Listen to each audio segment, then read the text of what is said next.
नमस्कार जय हिंद दोस्तों, स्वागत है आप सभी का आपके अपने प्लेटफॉर्म अभय टॉक में। मैं हूं आप सभी के साथ अभय यादव। साथियों, इस समय बात चल रही है ओम बिरला जी के बारे में। लोकसभा के स्पीकर हैं और इनको इनके पद से हटाने की विपक्ष ने यहाँ पर तैयारी की हुई है। यहाँ पर क्या किया है विपक्ष ने वो आगे आपको बताएंगे। साथ ही यहाँ पर यह क्वेश्चन भी इसके साथ ही क्योंकि हमारे जो मीडिया चैनल्स हैं, सबको तो नहीं कह सकते हैं, लेकिन अधिकतर जो चैनल्स हैं उनमें देखा गया है, कई चैनल्स में वो लोग कहीं पे भी महाभियोग शब्द को डाल देते हैं। क्यों? क्योंकि महाभियोग शब्द देखने में अच्छा लगता है। तो बात यह है कि क्या लोकसभा का जो अध्यक्ष होते हैं उनके ऊपर महाभियोग लाया जा सकता है, या फिर जो उनके हटाने की प्रक्रिया होती है क्या उसको महाभियोग कहते हैं? देखिए, हमारे पॉलिटी में, संविधान में, हमारे कॉन्स्टिट्यूशन में एक एक शब्द का बहुत ज्यादा महत्वपूर्ण मतलब उसकी महत्वता है। तो यहाँ पर जो महाभियोग शब्द का कई लोग उपयोग करते हैं उसके बारे में भी आज आपको बताएंगे कि क्या इनको अगर हटाया जा रहा है तो क्या उसको भी महाभियोग ही कहा जाएगा। साथ में कि क्या संवैधानिक प्रक्रिया है अगर किसी लोकसभा स्पीकर को उसके पद से हटाना है तो।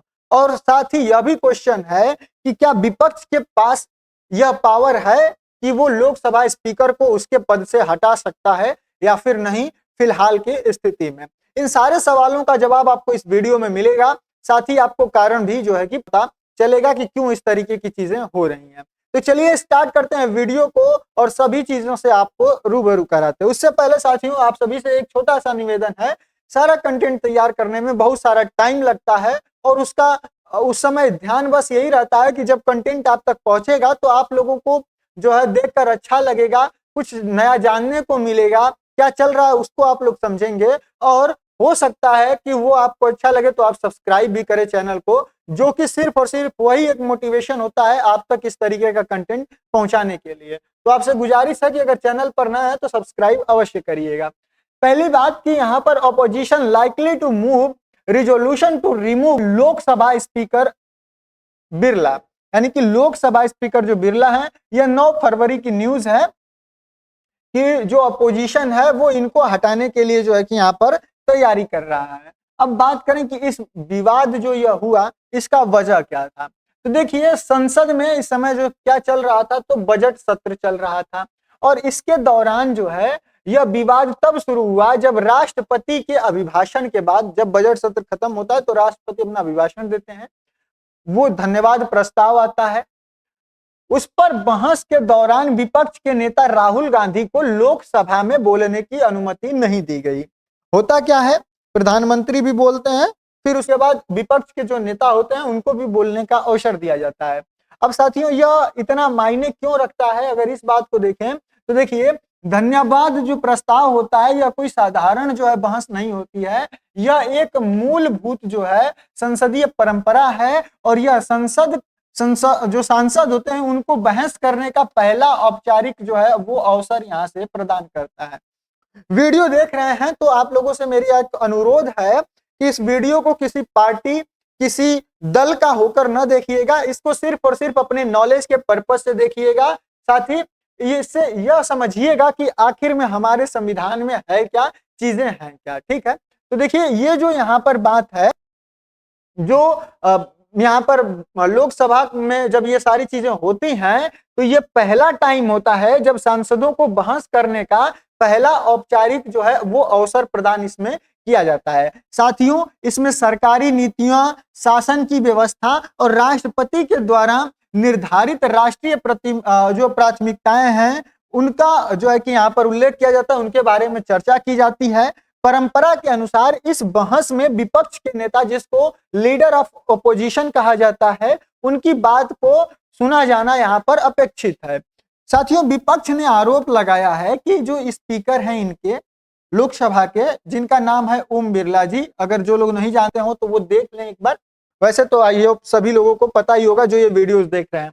तो ये सत्तारूढ़ दल के सांसदों को चुनिंदा रूप से बोलने का मौका दिया, जबकि विपक्ष के जो सदस्य हैं और जो अन्य विपक्षी सदस्य हैं उनको यहां पर बोलने का समय नहीं दिया गया।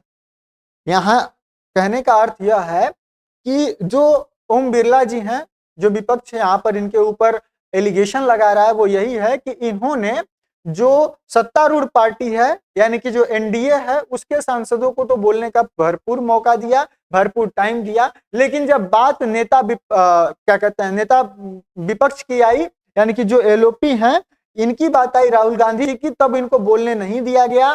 साथ में इनके जो साथी और सांसद थे उनको भी यहाँ पर नहीं बोलने दिया। अब इसके परिणाम स्वरूप हुआ क्या, कई बार जो है स्थगन हो गया, बार बार यहाँ पर जो है स्थगन हुआ, संसद के अंदर यहाँ पर विरोध प्रदर्शन भी हुआ और संस्थागत पक्षपात का आरोप जो है ओम बिरला जी के ऊपर यहाँ पर लगाया गया। राहुल गांधी बोल क्या रहे थे, तो राहुल गांधी यहाँ पर एक किताब के बारे में जिक्र कर रहे थे जो कि जनरल मेजर मुकुंद नरवणे जी के द्वारा यहाँ पर ये लिखी गई है इनके रिटायर्ड होने के बाद।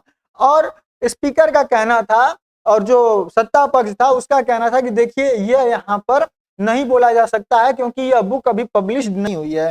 तो खैर ये तो अलग मुद्दा है कि ये इनके पास कहाँ से आई बुक और ये इसमें जो जानकारियां हैं वो सही हैं गलत हैं और क्या उनको बाहर निकाला जा सकता है या फिर नहीं, ये सारा मैटर अलग चीज है। फिलहाल अब अभी हम जिस चीज को देख रहे हैं उस पर ध्यान केंद्रित करते हैं।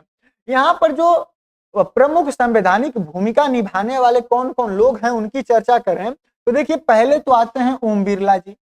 यह इस समय है क्या, तो लोकसभा के अध्यक्ष हैं और इनका संवैधानिक प्राधिकरण के लिए ये जिम्मेदार हैं कि वहां पर जो व्यवस्थाएं हैं उनको बनाए रखें, बोलने वालों को निर्णय लेना यानी कि कौन यहाँ पर कितने समय बोलेगा यह इनके ऊपर ही निर्भर करता है, यही डिसाइड करते हैं। साथ ही सदन के नियमों की व्याख्या करना यह इनका काम है, यानी कि जो लोकसभा का स्पीकर होगा उसका यह तीनों जो है कि काम होता है। अब बात करें कि स्पीकर चुने जाने के बाद उनसे राजनीतिक रूप से तटस्थ रहने की उम्मीद की जाती है, यानी कि इस पद का तो यही है कि जब आप इस पद के लिए चुन दिए गए हैं, आप सेलेक्ट होकर आए हैं कि आप जो है स्पीकर होंगे, तो आपकी ये जिम्मेदारी है कि आप निष्पक्ष रूप से रहें, किसी भी पार्टी या गठबंधन का या फिर किसी भी दल का आप साथ न दें या उसके हिसाब से न चलें। लेकिन यह राजनीति है, पॉलिटिक्स है, आप सभी लोगों को पता है कि क्या होता है। कमेंट सेक्शन में जरूर बताइएगा कि क्या वास्तव में आपको क्या लगता है ओम बिरला जी जो हैं वो आपके हिसाब से यहाँ पर निष्पक्ष रहते हैं या फिर नहीं रहते हैं। अब बात करें राहुल गांधी जी के बारे में तो यह इस समय विपक्ष के मान्यता प्राप्त जो है नेता है, लोकसभा के सबसे बड़ी विपक्षी पार्टी के ये प्रमुख हैं और संवैधानिक रूप से यह महत्वपूर्ण स्थिति में इस समय 2014 के बाद से, ठीक है। अब बात करें कि जो अध्यक्ष हैं इनके खिलाफ मुख्य आरोप क्या लगे हैं, तो सबसे पहला तो है कि विपक्ष का आरोप है कि जो स्पीकर हैं यह विपक्ष के सदस्यों को बोलने का समय ही नहीं देते हैं, नहीं दिया गया। साथ ही जो सत्ता पक्ष है उसके सांसदों का जो बार बार हस्तक्षेप होता है उसको करने की ये अनुमति दिए, यानी कि कोई विपक्ष का सांसद बोल रहा है तो उसमें सत्तारूढ़ पार्टी का कोई सांसद बीच में बार बार उसको टोक रहा है। वहीं विपक्षी जो सांसद हैं उनको अनुचित रूप से नामजद किया गया और उनको निलंबित किया गया। आपको बता दें कि इस सेशन के दौरान लगभग 8 सांसदों को जो है कि यहाँ पर निलंबित किया गया था, तो इसका भी बात यहाँ पर हुआ। साथ ही जो विवेकाधीन शक्तियों का पक्षपातपूर्ण तरीके से यहाँ पर प्रयोग किया गया, यानी कि विपक्ष का कहना है कि स्पीकर साहब ने अपनी जो उनके पास शक्तियां हैं उसका गलत तरीके से यहाँ पर उपयोग किया, पक्षपात करते हुए, यानी कि सत्तारूढ़ पार्टी का साथ देते हुए, क्योंकि वह भी एनडीए से ही आते हैं। अब साथियों महत्वपूर्ण बात यह है कि इनमें से कोई भी बात अपने आप से अवैध नहीं है, स्पीकर के पास व्यापक विवेकाधिकार है और मुद्दा यह है कि क्या उस विवेकाधिकार का निष्पक्षता की भावना का उल्लंघन किया गया है, यानी कि ये जो सारा चीज है वो स्पीकर के कंट्रोल में आता है। तो यहाँ पर मेन बात यह है कि क्या वास्तव में यहाँ पर जो निष्पक्ष होना चाहिए था वो निष्पक्ष न होकर क्या किसी के पक्ष में थे, मेन सवाल अब यहाँ पर ये उठता है। अब बात करें कि क्या लोकसभा अध्यक्ष पर महाभियोग चलाया जा सकता है, जो सबसे इंपॉर्टेंट फैक्टर है और सभी लोगों को जानने के लिए महत्वपूर्ण है। ऐसा मैं क्यों बोल रहा हूं, क्योंकि महाभियोग शब्द अपने आप में बहुत बड़ा शब्द होता है और साथियों ये सबके लिए प्रयोग नहीं किया जा सकता है। सिर्फ और सिर्फ यह महाभियोग शब्द जो है वो भारत के राष्ट्रपति के लिए, सर्वोच्च न्यायालय और जो उच्च न्यायालय के न्यायाधीश हैं उनके लिए जो है कि प्रयोग किया जा सकता है। यानी कि लोकसभा के अध्यक्ष के ऊपर महाभियोग नहीं चलाया जा सकता है, क्योंकि इनको सिर्फ और सिर्फ रिमूव किया जा सकता है। इनको जो रिमूव किया जाएगा उस क्रिया को, उस प्रक्रिया को महाभियोग नहीं कहा जाएगा। ठीक है, यह भ्रम इसलिए पैदा होता है क्योंकि देखिए मीडिया में जो है महाभियोग शब्द का प्रयोग अक्सर लापरवाही से यहाँ पर किया जाता है, क्योंकि महाभियोग शब्द को मतलब कोई भी बिना उसके वास्तविकता या फिर उसके वो क्या चीज है, महाभियोग का अर्थ क्या है, उसको बिना समझे यहाँ पर जो मीडिया चैनल होते हैं कई, वो यहाँ पर बोल देते हैं, जिसके वजह से लोगों के बीच में यहाँ पर भ्रम यहाँ पर बना रहता है। अब बात करें कि संविधान वास्तव में क्या कहता है। जो हमारा संविधान है वो वास्तव में कहता क्या है, अगर लोकसभा स्पीकर के ऊपर बात होती है तो देखिए भारतीय संविधान के अनुच्छेद जो 94(6) है, जो अनुच्छेद 94(c) है, यह यहाँ पर लोकसभा के प्रस्ताव द्वारा अध्यक्ष को पद से हटाया जा सकता है। यानी कि लोकसभा में प्रस्ताव लाकर अध्यक्ष को यहाँ पर उसके पद से हटाया जा सकता है। संविधान के अनुच्छेद 94(c) के अंतर्गत यह पावर है कि लोकसभा में प्रस्ताव के द्वारा अध्यक्ष पद को यहाँ पर हटाया जा सकता है। अब इसके जो प्रमुख बिंदु हैं कि पद से हटाना जो है वो महाभियोग के बराबर नहीं होता है। यानी कि जो लोकसभा स्पीकर है अगर उसको पद से आप हटा रहे हैं तो यह महाभियोग नहीं होगा। साथ ही जो अध्यक्ष को केवल लोकसभा द्वारा ही हटाया जा सकता है, यानी कि जैसे राष्ट्रपति को या किसी भी सुप्रीम कोर्ट के जज को, हाई कोर्ट के जज को यहाँ पर नहीं हटाने के लिए सबकी आवश्यकता होती है, यह कुछ उस तरीके की प्रक्रिया नहीं होती है। यहाँ पर सिर्फ और सिर्फ लोकसभा के द्वारा ही लोकसभा के स्पीकर को हटाया जा सकता है। इसमें चाहे राष्ट्रपति हो, न्यायपालिका हो या राज्यसभा हो, इनकी कोई भी यहाँ पर भूमिका नहीं होती है। अब बात करें कि स्पीकर को हटाने की सही प्रक्रिया क्या है। जो यहाँ पर कांग्रेस पार्टी या फिर विपक्ष के दल जो कह रहे हैं कि हम लोग यहाँ पर हटाएंगे, तो इसकी सही प्रक्रिया क्या है अगर इनको हटाना है तो सबसे पहले देखिए यह संवैधानिक रूप से जो है जटिल होता है। यानी कि यह बहुत ही मुश्किल है कि किसी भी लोकसभा स्पीकर को उसके पद से विपक्ष के दल वाले हटा पाए। क्यों? क्योंकि इसमें देखिए कई चरण होते हैं। पहला चरण जो होता है वो होता है अग्रिम सूचना का। कार्यवाही के नियमों के अनुसार अगर आप किसी भी लोकसभा स्पीकर को हटाना चाहते हैं तो उसको कम से कम 14 दिन या 20 दिन पहले आप उसको नोटिस जारी करेंगे। उसको नोटिस देना होगा आपको, जो भी आप हटाना चाहेंगे लोकसभा स्पीकर को।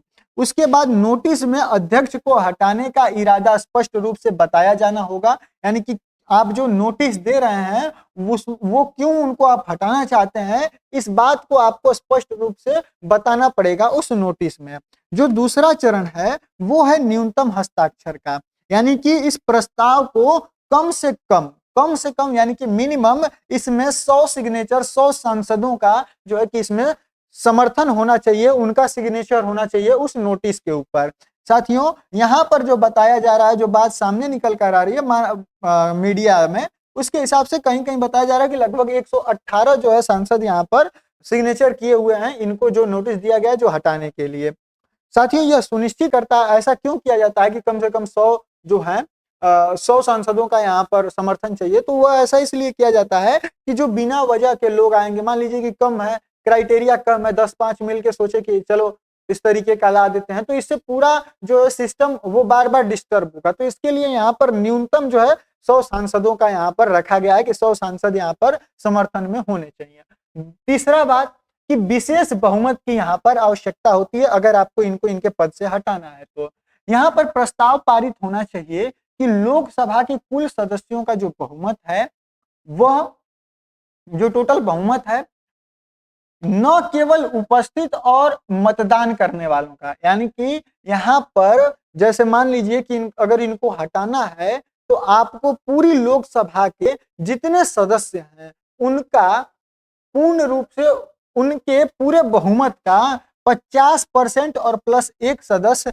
होना चाहिए। यानी कि कम से कम जो है यहाँ पर विपक्ष के पास 273 वोट्स होने चाहिए कम से कम अगर इनको हटाना है तो। यहाँ पर सिर्फ और सिर्फ जो उपस्थित लोग हैं या फिर जो वोट दिए हैं लोग, उनका आधा या फिर आधा से बेसी करके उनको नहीं हटाया जा सकता है। उनके लिए जो पूरी लोकसभा में सीट्स हैं उसका 50% प्लस एक सदस्य जो है होना चाहिए, यानी कि लगभग 500 273 सदस्य यहाँ पर वोट किए होंगे जब उनके विरोध में, उनके खिलाफ, तभी वो यहाँ से हटाए जा सकते हैं। साथियों, मौजूदा आंकड़ों को देखें तो विपक्ष इसमें सफलता हासिल करना उसको बहुत ही मुश्किल है, क्योंकि विपक्ष के पास यहाँ पर सीट्स नहीं है। अगर आप देखें इलेक्शन के समय का, तो यहाँ पर देखिए एनडीए के पास टोटल इस समय 293 सीट्स हैं, यानी कि 293 है। वहीं अगर आप अपोजिशन के देखें तो 235 है, यानी कि इनको चाहिए 273। तो 273 की जगह इनके पास है मात्र और मात्र 235 सीटें ही जो है कि इन 235 सीटें ही हैं। तो यहाँ पर जो बहुमत में दिखाई दे रहा है वो एनडीए दिखाई दे रहा है, यानी कि विपक्ष चाह कर भी जो है इनको नहीं हटा सकता है। ठीक है, तो फिर विपक्ष को भी ये बात पता ही होगी, आखिर वो भी तो अनजान नहीं होंगे, तो वो आगे आपको बताएंगे कि वो फिर भी ऐसा क्यों कर रहे हैं।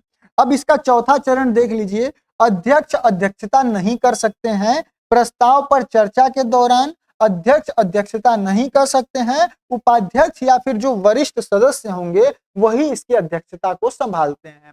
देखिए, जब स्पीकर के ऊपर नोटिस, मतलब उनको प्रस्ताव यहाँ पर लाया जाता है, उनको नोटिस थमा दी जाती है, तो उसके बाद वो उसकी अध्यक्षता नहीं करेंगे, लोकसभा की अध्यक्षता नहीं करेंगे, और वो जो है वहां के जो उपाध्यक्ष होंगे या फिर जो वरिष्ठ सदस्य अध्यक्ष होंगे वो यहाँ पर उसकी अध्यक्षता जो है कि यहाँ पर लोकसभा की करेंगे। जो ओम बिरला जी हैं, अब इसका अर्थ यह है कि वो यहाँ पर नहीं जाएंगे, वो यहाँ पर अध्यक्षता नहीं करेंगे। अब दूसरा बात कि हम लोग जो बात कर रहे थे कि क्या अभी तक यहाँ पर किसी भी लोकसभा अध्यक्ष को पद से हटाया गया है? अभी तक क्या कभी कभी भी ऐसा हुआ है भारत के इतिहास में कि किसी को हटाया गया है? तो आंसर है कि नहीं। 1952 के बाद से एक बार भी यहाँ पर ऐसा नहीं हुआ है। ऐतिहासिक रूप से कई बार नोटिस तो दिया गया है, लेकिन कभी किसी ने आवश्यक बहुमत जो चाहिए 273 का वो प्राप्त नहीं किया है, और अंतिम मतदान तक यहाँ पर जो पहुंचे हैं। यानी कि यहाँ पर जो है कभी ऐसा नहीं हुआ है कि किसी भी लोकसभा स्पीकर को हटाया गया हो। साथियों, इससे वर्तमान कदम प्रतीकात्मक तो है, लेकिन राजनीतिक रूप से यह जो है कि प्रभावशाली है। यानी कि मेन बात यह है कि विपक्ष को भी इस बात का ज्ञान है कि वो चाह कर भी लोकसभा स्पीकर को नहीं हटा सकते हैं, लेकिन उसके बावजूद भी जो है इस तरीके का प्रस्ताव लेकर आए हैं। तो इसका अर्थ है कि देखिए, यह तो वो कर पाएंगे नहीं, उनको हटा तो पाएंगे नहीं, लेकिन राजनीतिक रूप से उनको इसका बहुत ज्यादा लाभ होगा। अब वो लाभ किस प्रकार से होगा? तो देखिए, पहला, सार्वजनिक वृत्तांत, यानी कि यह बात अब सार्वजनिक हो गई। सोचिए, हम लोग भी इसके बारे में अब चर्चा कर रहे हैं, तो अगर हम इसके बारे में चर्चा कर रहे हैं कि लोकसभा स्पीकर को उनके पद से हटाए जाने के लिए विपक्ष ने प्रस्ताव पारित किया है या उनको नोटिस दिया है, तो हमारे दिमाग में सबसे पहला प्रश्न यही आएगा कि आखिर हम ऐसा करना क्यों चाहते हैं, या फिर विपक्ष जो है वो ऐसा करना क्यों चाहती है। तो विपक्ष ऐसा करना क्यों चाहती है, जब हम इसका आंसर ढूंढेंगे तो पता चलेगा कि लोकसभा स्पीकर के ऊपर जो नोटिस दिया गया है उसमें उन्होंने, विपक्ष ने बताया है कि यह जो है पक्षपात कर रहे थे, अपने सीट पर बैठकर निष्पक्षता से काम नहीं कर रहे थे, जो विपक्षी दल हैं उनके सांसदों को बोलने नहीं दे रहे थे। तो जनता के बीच में ये बात पहुंचेगी। तो पहला तो यही है कि यह सार्वजनिक इसका वृतांत होगा, यानी कि वक्ता को पक्षपाती के रूप में यहाँ पर यह प्रस्तुत करेगा। दूसरा है संसदीय विरोध। देखिए, यहाँ पर आधिकारिक अभिलेखों में औपचारिक असहमति यहाँ पर यह दर्ज कराएगा। जो तीसरा है वो है नैतिक दबाव पड़ेगा। संवैधानिक पद की निष्पक्षता पर बहस जो है कि यहाँ पर छिड़ गई है। अब यहाँ पर नैतिक दबाव भी इनके ऊपर पड़ेगा कि सोचिए, आप इतने बड़े सीट पर, पद पर बैठे हुए हैं और आप इस तरीके का काम कर रहे हैं। चौथा है संस्थागत चेतावनी मिलेगी। इससे संकेत मिलता है कि स्पीकर के आचरण की गहन जांच हो रही है, यानी कि जो स्पीकर है वो कहीं ना कहीं यहाँ पर सही नहीं है, ऐसा लोगों के दिमाग में भी जो है कि यह जाएगा। अब साथियों, बात करें कि क्या यह जो अविश्वास प्रस्ताव के समान होता है, यानी कि क्या यह अविश्वास प्रस्ताव, स्पीकर को जो रिमूव करना होता है वो अविश्वास प्रस्ताव के समान होता है? तो देखिए, क्योंकि यहाँ पर जो स्पीकर हैं वो भी तो आपके सत्ता दल के पार्टी के हैं, तो अगर वो हटते हैं यानी कि सत्ता दल की जो पार्टी है वो कमजोर है, इसका मतलब है कि फिर तो वो पूरा आप सत्ता ही बदल सकते हैं, इसका अर्थ तो यही हुआ। तो देखिए यह उसके मतलब समान नहीं होता है। यहाँ पर जो नो कॉन्फिडेंस मोशन है वो यहाँ पर आर्टिकल आपके 75 में दिया गया है, जिसमें काउंसिल ऑफ मिनिस्टर्स होते हैं, इसमें टारगेट किए जाते हैं। और यहाँ पर जो टारगेट किया जा रहा है इसमें सिर्फ और सिर्फ स्पीकर को टारगेट किया जा रहा है। यह किस आर्टिकल के अंतर्गत, तो यह 94C के अंतर्गत, 94C के अंतर्गत जो है कि इसको किया जाता है। अगर बात करें मेजोरिटी की, देखिए जो नो कॉन्फिडेंस मोशन होता है इसके लिए सिंपल मेजोरिटी चाहिए होती है, और लेकिन अगर आपको स्पीकर को हटाना है तो आपको एब्सोल्यूट मेजोरिटी जो है कि यहाँ पर चाहिए होगी। अब इसका आउटकम क्या आएगा, तो गवर्नमेंट यहाँ पर अगर नो कॉन्फिडेंस मोशन पास हो जाता है तो गवर्नमेंट यहाँ पर गिर जाएगी, और अगर यह यहाँ पर क्लियर हो जाता है, सारी चीजें सही हो जाती हैं, तो सिर्फ और सिर्फ यहाँ पर स्पीकर ही अपने पद से हटेंगे।